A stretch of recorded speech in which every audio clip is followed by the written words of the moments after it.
Мындан мурунку брифингде ушул медицина кызматкерлеринин оорусу боюнча мен айткан маселе бар болчу. Андан бери биздин социалдык тармактарда анан кээ бир саясатчылардын көңүлүн бурган ошол маселе болду. Себеби дегенде бул жердеги маселени маалыматты мен айтканда ошону кайсы бир медициналык кызматкерлер өзүнө алгандыгы болуп жатат.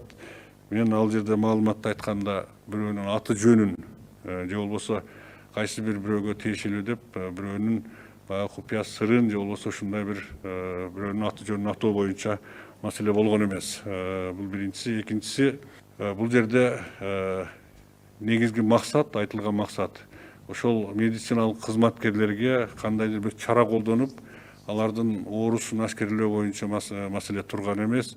Негизги максат бул жерде штабтын да максаты, мамлекеттик жетекчинин дагы, премьер-министрдин дагы максаты, негизги максаты бизди ошол коронавируска каршы күрөшүп жаткан бардык эле кызматкерлерди, бир эле медицина кызматкерлерин эмес, ушуга окшогон маселелерден алдын алуу же болбосо ошондой маселелерге эгер пайда болуп калса, ошондой маселеге чалдыкпай, мындан кийин иштерин так аткарып жүргүзсө деген тилек менен айтылган маселе болчу.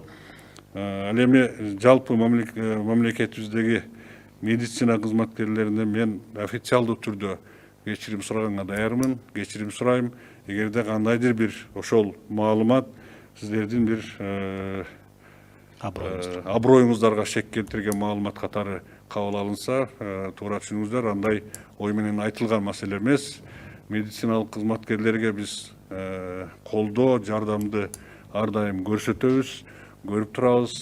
Штабтын башчысы катары мен алар менен тыгыз байланышта иштеп, алардын канчалык деңгээлде эрдик менен иштеп жатканын мен түшүнүү менен кабыл алып, мен ошону өз көзүм менен көрүп жатамын. Ошондуктан дагы бир рет, эгерде туура эмес кабыл алынып калса, туура эмес түшүнсөңүздөр, мен кечирим сураймын.